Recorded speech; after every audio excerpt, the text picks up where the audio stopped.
Hello everyone, मेरा नाम है मेरा बुशरा। आप सबका बहुत ज्यादा स्वागत है हमारे चैनल पर एक बार फिर से। जिसने अब तक चैनल को सब्सक्राइब नहीं किया, प्लीज हमारे चैनल को सब्सक्राइब करके बेल नोटिफिकेशन को भी ऑन करके ऑल पे कर देना। आज की जो वीडियो लेकर आए इसमें हम देखने वाले हैं मौलाना सपोर्ट नरेंद्र मोदी। भाई ऐसा पहली दफा ही सुन रहे हैं कि नरेंद्र मोदी जी को भी कोई मौलवी जो है वो सपोर्ट कर रहे हैं, वरना वो उनके खिलाफ ही होते हैं, उनको बुच्चर बोलते हैं, पता नहीं क्या क्या बोलते हैं। देखते हैं अभी आज के इस वीडियो में हमें क्या नजर आता है। प्लीज वीडियो का अंत तक देखिएगा, चैनल को कर लीजिएगा सब्सक्राइब। देखते हैं आज की वीडियो। मोदी के नाम पर हुआ मुसलमानों का बंटवारा, एक तरफ उगला जा रहा जहर, एक तरफ बांधे जा रहे तारीफों के पुल। देश की मुसलमानों में भी छा रही एक बार फिर मोदी सरकार की बहार। बोले मोदी को जिताओ, मोदी ही करेंगे देश का उद्धार। दोस्तों, आमतौर पर आपने भारत के मुस्लिम मौलानाओं और मुसलमानों को सड़कों पर विरोध करते देखा होगा। भारत के प्रधानमंत्री नरेंद्र मोदी से लेकर अमित शाह और योगी आदित्यनाथ जी को गालियां देते हुए सुना होगा। भाजपा के पक्ष में नफरती बयान उगलते हुए सुना होगा। लेकिन आज के वीडियो में बिना किसी सवाल जवाब के हम आपको कुछ ऐसे बयान दिखाने वाले हैं जिन्हें सुनने के बाद पाकिस्तान, ईरान, इराक सहित सभी मुस्लिम देशों के कट्टरवादी विचारधारा के मुस्लिम और भारत में राजनीति नफरत फैलाने वाले मजहबी दांतों तले उंगलियां चबा लेंगे। क्योंकि जब एक सत्ता विरोधी दल के प्रतिष्ठित व्यक्ति देश की सरकार और प्रधानमंत्री की तारीफें करते नहीं थकते हैं तो यकीनन लोगों को हैरानी तो होगी ही, और आपके मन में भी ऐसे सवाल उठने लगेंगे कि क्या ये सच में वही समुदाय है जो भारत पर अपना पहला हक मांगते हैं, और क्या भारत में रहने वाले मुस्लिम सुधर चुके हैं, या फिर ये मोदी और योगी के साम दाम दंड भेद का नतीजा है, या देश का कट्टरवादी और जिहादी मुसलमान मौजूदा सरकार के आगे घुटने टेक चुका है। दोस्तों, अगर आप भारत के शांतिप्रिय, सर्वधर्म संभाव और सहिष्णुता की विचारधारा वाले मुस्लिम समुदाय को सुनना चाहते हैं तो ये वीडियो पूरा अंत तक जरूर देखिएगा। तो स्वागत है आपका सीताराम टीवी पर। आगे चलने से पहले अगर आप सच्चे सनातनी राम भक्त हैं तो इस वीडियो को एक लाइक करके कमेंट में जय श्री राम जरूर लिखें। चलिए वीडियो में आगे बढ़ते हैं। दोस्तों, जाकी रही भावना जैसी प्रभु मूरत देखी तिन तैसी, ये दोहा आज तक आपने सिर्फ सुना होगा, लेकिन आज आपको इसकी साक्षात छवि देखने को मिलेगी। क्योंकि जब से बीजेपी सरकार सत्ता में आई है तभी से भारत में एक विशेष समुदाय की दादागिरी ठंडी हो चुकी है। सही बात, उन्होंने ठंडा मठा कर दिया है। कारण साफ है कि भाजपा से पहले की सभी सरकारें हमेशा से देश के इस मजहबी और हिंदू नफरती विचारधारा वाले समुदाय के पक्ष में रही हैं, और उनकी सत्ता में ये समुदाय खूब फला फूला भी है।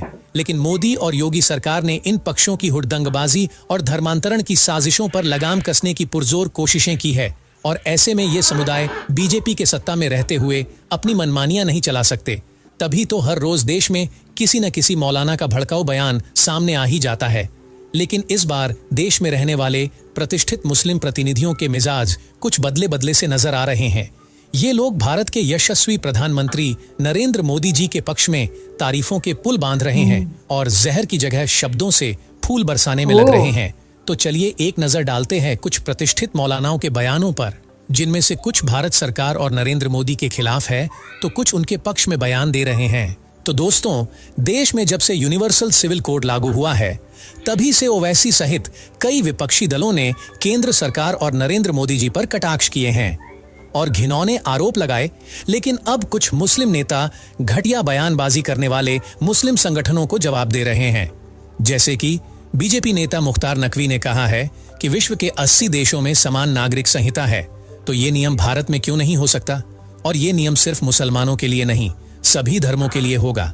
इसके अलावा 3 तलाक पर भी अहमदिया मुस्लिम यूथ संगठन के अध्यक्ष तारिक अहमद ने मोदी जी के पक्ष में कहा था कि इस्लाम भी इंस्टेंट ट्रिपल तलाक को नहीं मानता। ऐसे में मोदी सरकार का यह फैसला सराहनीय है।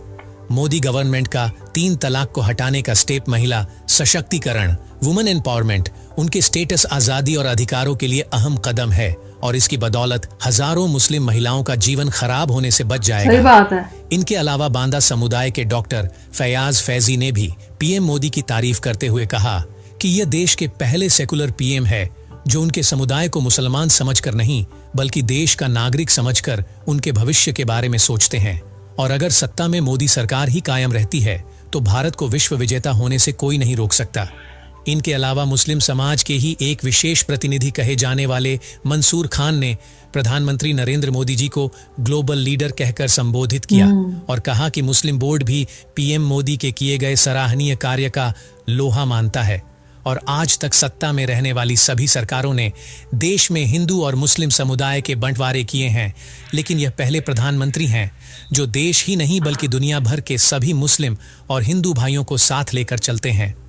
दोस्तों, यकीन करना मुश्किल है कि आज भारत में कुल मिलाकर मुस्लिम आबादी का 85% से ज्यादा तमगा मोदी जी के साथ है और केवल 15% ही ऐसे मुस्लिम समुदाय के लोग हैं जो देश में राजनीति नफरत फैलाने का काम करते हैं। इनमें हमारे ये असदुद्दीन तो पहले नंबर पे है। बदरुद्दीन अजमल, शाफिकर रहमान और बार्क और मौलाना तौकीर रजा जैसे कई नेता शामिल हैं जो मोदी जी को मुस्लिम समुदाय का दुश्मन बताते फिरते हैं। और आलम यह है कि अगर इन्हीं के समुदाय के प्रतिष्ठित प्रतिनिधि मोदी सरकार को सराहते हैं तो ये लोग उनके खिलाफ गजवा-ए-हिंद और फतवा तक जारी कर देते हैं। इसका साक्षात प्रमाण राम मंदिर की प्राण प्रतिष्ठा के दौरान देखने को मिला। राम मंदिर प्राण प्रतिष्ठा में शामिल होने के लिए दर्जनों वीवीआईपी लोगों के साथ ओनिल इंडिया इमाम ऑर्गेनाइजेशन के इमाम डॉक्टर उमेर अहमद इलियासी को भी आमंत्रित किया गया था और समारोह के बाद इन्हीं मौलाना ने यह बयान दिया था, यह बदलते भारत की तस्वीर है।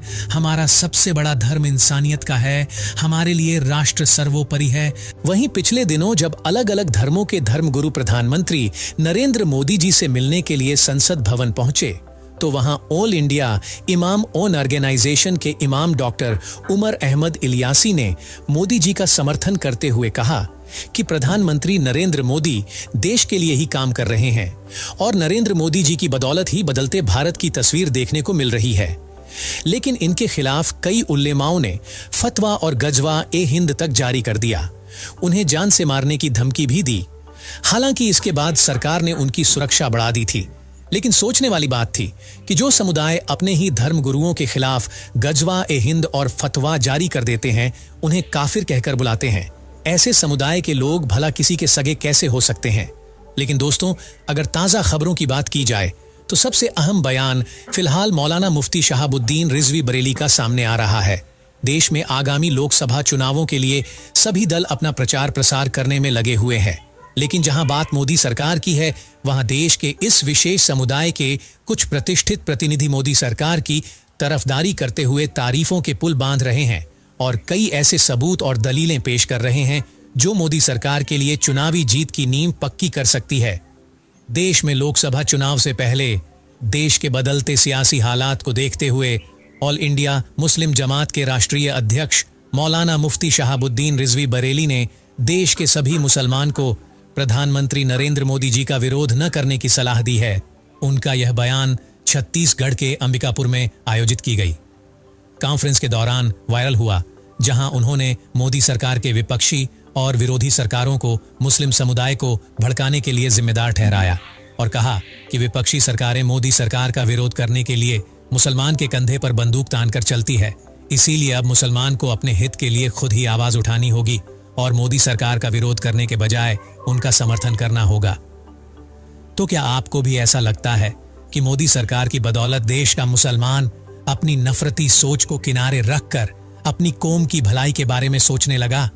और अगर लोकसभा चुनावों में एक बार फिर मोदी सरकार विजयी होती है तो देश में सर्वधर्म संभाव और सहिष्णुता कायम रह पाएगी? और क्या हिंदू वोट बैंक के साथ मुस्लिम वोट बैंक का सहयोग मोदी जी को 2024 के चुनाव जीतने में मदद करेगा? क्या एक बार फिर सत्ता में मोदी सरकार देखने को मिल पाएगी? दोस्तों, कमेंट के माध्यम से अपनी तो गाइस, ये थी आज की वीडियो। भाई देखा ही है, नरेंद्र मोदी को अभी जो मुस्लिम्स है ना वो बहुत ज्यादा सपोर्ट कर रहे हैं, क्योंकि हमें उन्होंने काम ही इतने ज्यादा बढ़िया किए हैं, इतने अच्छे काम किए हैं कि सब लोग आपके फैन हो जाए। ऐसे काम करने चाहिए। 3 तलाक का, जैसे मैंने आपको पहले बताया था कि उन्होंने खत्म कर दिया है कि जैसे मुस्लिम मर्द होते थे वो पहले बीवी को भाई जब गुस्सा आया 3 तलाक दे के घर से निकाल दिया। उन्होंने ये सिस्टम खत्म कर दिया। और वो जो गुंडा राज करते थे, लोग गुंडे की तरह मतलब आके लोगों की जमीनें हथिया लेते थे, तो उनका अभी जो है ना खात्मा कर दिया योगी आदित्यनाथ ने। तो इस वजह से लोग उनको बहुत ज्यादा ना सपोर्ट करते हैं। तो और जब जो राम मंदिर बना उसमें भी बहुत ज्यादा मौलवियों ने शिरकत की, तो वो इस चीज को सपोर्ट करते हैं। वो बोलते हैं कि हम एक ऐसे कंट्री में रहते हैं जहाँ पे बहुत ज्यादा मजहब है, तो हमको एक दूसरे की इज्जत करनी चाहिए, एक दूसरे का ख्याल रखना चाहिए, एक दूसरे के त्योहारों में शामिल होना चाहिए, तो फिर ही हम एक कंट्री में खुश रह पाएंगे। वरना हम अगर नफरतें दिल में लिए रहेंगे तो बढ़ते रहेंगे। तो इस तरह से तो इंसान में कामयाब ही नहीं हो हाँ। सकता। एक माशरे में रहते हुए ना कभी भी वो तरक्की की तरफ जा ही नहीं सकता। वो हमेशा लड़ाइयों झगड़ों में ही पड़कर रह के अपने कंट्री को ही तबाह करने में लगा रहेगा। और कुछ फायदा तो ना ना।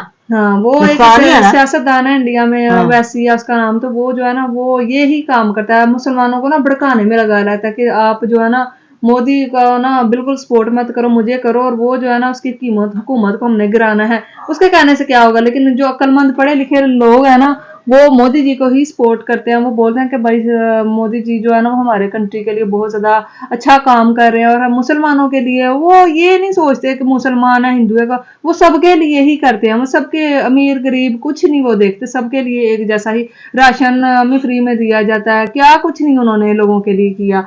इतना काम जब कोई करे तो फिर भाई सपोर्ट भी काम तो लोग उसकी सपोर्ट करते हैं ना। सही बात है। मुसलमानों को भी ये चीज नजर में आ रही है, और इतनी ज्यादा वो मस्जिदें भी उनके लिए बनवा रहे हैं, हर चीज उनके लिए की जा रही है। बेटियों के लिए, बच्चों के लिए स्कॉलरशिप्स बनाई जा रही हैं। तो यही चीजें हैं एक कंट्री में रहने के लिए जरूरी होती हैं कि भाई आपको महंगाई का सामना ना करना पड़े, आपको जॉब्स मिल रही हो, आपको सब मतलब सुकून अमन का माहौल हो। यही तो एक चीज चाहिए होती है। तो वो अभी उनको मिल रही है, और वो मोदी जी में उनको अपनी नजर आ रही है। इस वजह से उनको प्यार देते हैं और वोट दे के अभी होने वाले हैं इंडिया में, तो वो उनको ही जितवाएंगे। तो अभी देखते हैं भाई क्या होता है आने वाला वक्त में। लेकिन मुझे तो यही उम्मीद है फिर से यही बनेंगे एक दफा ना। तो अम्मी आप किसको वैसे सपोर्ट करेंगे अगर इंडिया? मोदी को। हाँ, तो भाई यही थी आज की वीडियो। आपको कैसी लगी बताना, चैनल को सब्सक्राइब करना, और आप किस पार्टी को सपोर्ट कर रहे हैं और क्यों, वो रीजन भी बताइएगा, मैं जरूर जानना चाहूंगी। तो फिर आपको मिलता है कोई वीडियो में।